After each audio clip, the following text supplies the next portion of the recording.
Halo teman-teman, hari ini saya Saris Mardani. Hari ini saya bersama Pak Wantoni. Mungkin boleh memperkenalkan diri, Pak? Nama saya Watoni, saya tinggal di Kota Batu. Saya seorang perupa dan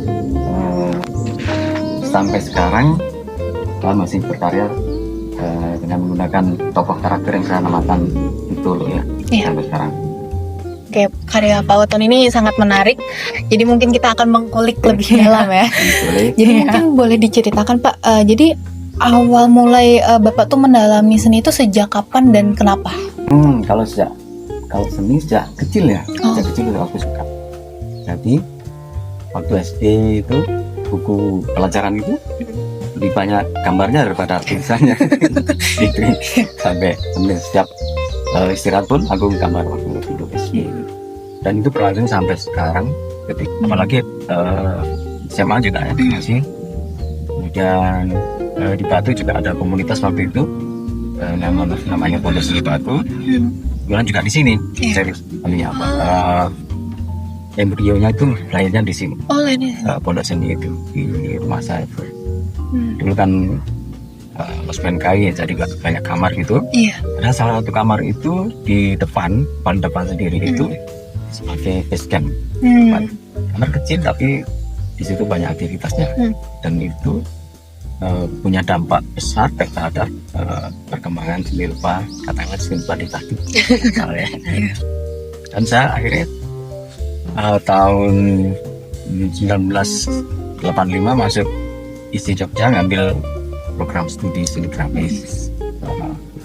Dan sampai sekarang berkarya.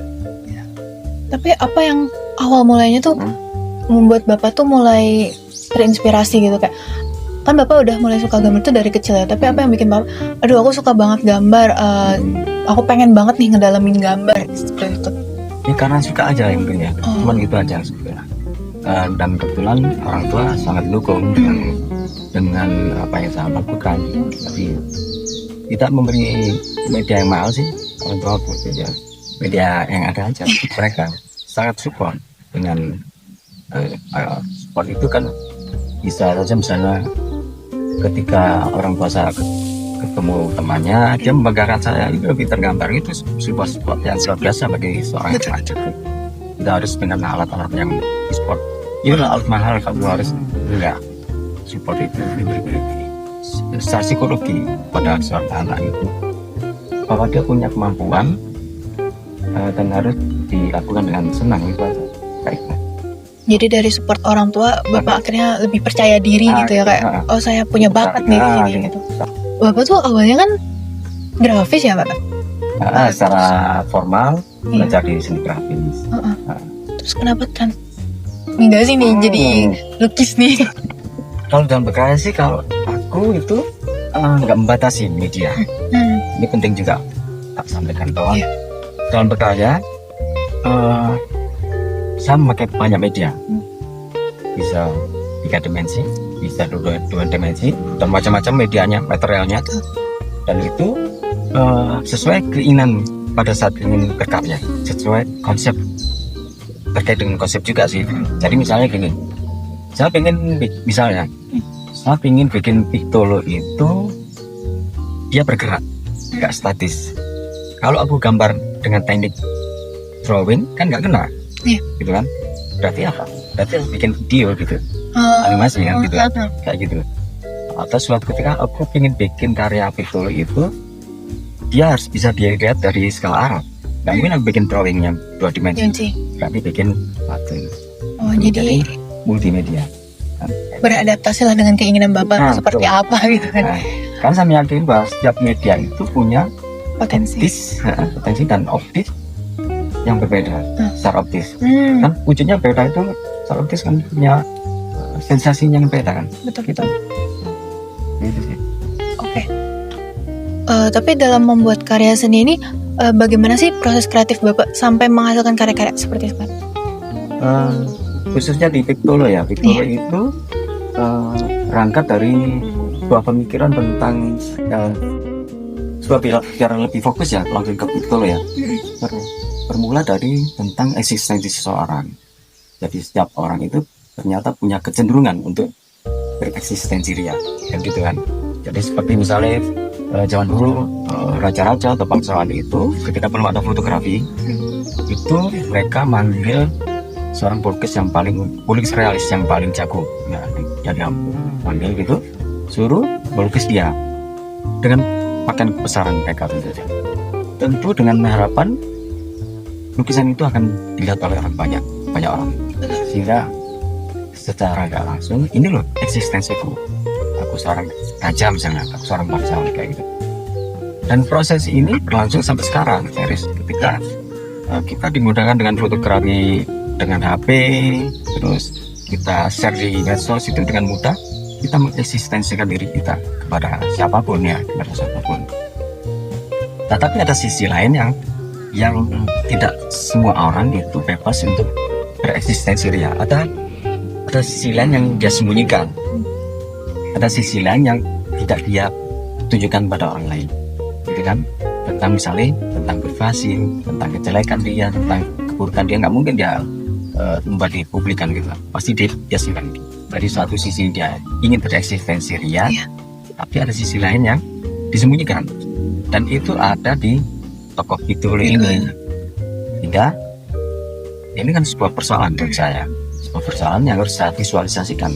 Akhirnya ketemulah wajah Pitolo itu nggak lengkap, jadi hanya mata, tapi hidung dan mulut itu disembunyikan. Itu sih secara konseptual tentang sosok ini. Tapi kenapa Pitolo tuh hadir? Apakah ini kayak berdasarkan pengalaman Bapak, atau ini sebenarnya Pitolo ini hadir untuk respon Bapak terhadap lingkungan sekitar, terhadap sosial? Dia bisa mengekspresikan tentang saya, atau mengekspresikan tentang situasi yang ada di luar saya. Jadi bisa saya sendiri yang persoalan saya, atau mungkin dari persoalan yang di luar, kayak misalnya tentang lingkungan, tentang politik, tentang sosial, itu bisa saya representasikan dengan Pitolo ini. Jadi sangat lentur ya, sangat bebas terkait dengan tema yang aku garap ini. Pitolo tuh muncul tuh saat apa sih Pak? Kayak mungkin dari berdasarkan perasaan Bapak atau pengalaman Bapak, kayak aku abis gini-gini, aduh pusing nih, oh kayaknya Pitolo ini bisa menggambarkan aku gitu. Bisa juga sih, jadi sangat fleksibel. Di sisi lain kan saya selalu bisa untuk membuat sesuatu, dan tidak bisa membuat sesuatu yang harus aku wujudkan dalam bentuk karya. Prosesnya itu bisa jadi tentang kedefisan saya, atau memang tentang situasi yang ada di sekitar saya. Karya Pitolo ini maskot ya mungkin ya kita nyebutnya. Maskot Pitolo ini apakah ada inspirasi dari seniman lain misalkan? Inspirasi secara khusus kayaknya nggak ada ya, tapi mungkin spirit dari seorang seniman itu menginspirasi saya, bisa juga sih. Saya nggak menolak terinspirasi dari dia. Lagi ke proses kreatif kali ya Pak. Jadi dalam perjalanan Bapak nih menjadi seniman, apakah ada perubahan gitu dalam hidup Bapak? Misalkan Bapak setelah menjadi seniman itu jadi punya pandangan baru terhadap dunia misalkan. Betul. Jadi kalau aku pikir ya tentang dunia kesenian yang saya geluti misalnya, itu memang menggiring kita untuk peka terhadap apapun, karena kita selalu berkutat dengan sebuah imajinasi, pemikiran, emosi yang gitu kan. Apalagi ya misalnya kebiasaan juga ya, dan itu melatih kita untuk peka, baik peka terhadap situasi maupun apapun, tentang persoalan apapun. Itu menjadi seperti apa ya, kita menjadi lebih kritis ya dalam sesuatu, karena kita ada dunia tentang itu semua. Mungkin kita bakal ngebahas salah satu karya Bapak yang Happy Birthday itu ya Pak. Itu judulnya Happy Birthday. Happy Birthday itu kan judulnya plesetan dari happy bird, yang happy. Oh, burung. Ini Happy Birthday ya, jadi Happy Birthday yang biasa kan ulang tahun kan ya. Iya. Tapi ini kita plesetin jadi Happy Bird dari burung. Aku sih terinspirasi oleh lagi-lagi tentang lingkungan ya, tentang lingkungan yang semakin hari kok semakin memprihatinkan ya. Seperti yang kita rasakan yang paling aktual kemarin adalah tentang banjir bandang itu ya, tentang di Aceh dan Padang dan dimanapun, tentang ekosistem yang sudah rusak. Iya. Sehingga saya punya gambaran tentang ekosistem yang rusak ini. Saya gambaran tentang burung-burung yang di karya itu ya. Karena ini burung adalah indikator juga sih, salah satu indikator tentang burung liar tentunya, bukan yang burung peliharaan itu ya. Yang lihat itu dia punya kepekaan kok. Jika alam itu sudah mengancam dia akan pindah tempat kan gitu. Mungkin sampai ribuan ratusan kilo pindah. Tapi nggak ingin. Nah, ini kan bahwa seekor burung aja dia nggak nyaman di tempat, apalagi manusia gitu. Betul kan? Sehingga ini semacam sinyal. Hewan itu semacam sinyal. Nah, dari situ akhirnya aku punya gambaran dari tesitnya itu ya.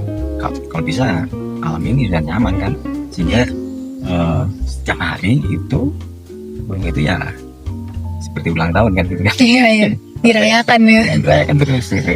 Senang dia kemana ada makanan, sana ada buah lengkap semua kan, nggak sulitan gitu. Jadi setiap hari dia merayakan tentang happy birthday. Jadi itu lebih kayak keharapan Bapak untuk apa ya, alam ini bisa lebih dijaga, dirayakan gitu ya. Dalam membuat komposisi karya nih Pak, karya apalagi karya ini gitu ya. Bagaimana karya Bapak ini bisa mudah dipahami oleh penikmat seni, atau mungkin ternyata Bapak tuh pengen ada aftershocknya di situ, di karya itu. Jadi kayak mungkin teman-teman pas ngelihat karya itu belum memahami, tapi pas ngeliat deskripsi, oh gini karyanya gitu. Atau gini. Jadi Pixel itu selalu dikelilingi, selalu diikuti oleh burung kecil. Iya. Ya, burung kecil itu saya terinspirasi oleh burung kolibri. Konsepnya itu adalah di karya saya tentang betul dan burung kecil itu, sebegitu kecilnya burung itu dia bisa masuk ke dalam jalan pikiran kita kan gitu.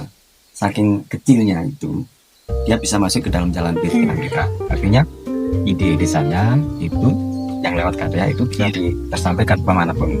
Itu lo bisa berada di manapun. Ini sih.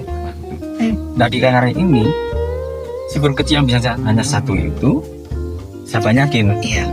Banyak dari yang biasanya.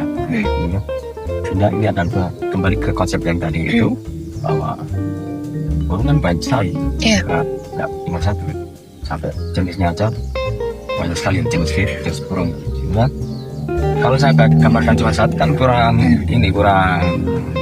dramatiknya kurang ya. Tentang penggambaran tentang alam dan ke happy dia tentang perayaan tadi kan ya, aku banyakan sih dengan warna secara konsep nirwananya gitu ya. Warnanya warna mati di sini. Tapi bagaimana latar belakang Bapak ini, dalam artian perjalanan hidup Bapak tuh akhirnya bisa menghasilkan karya ini gitu, apa ngaruhnya gitu Pak?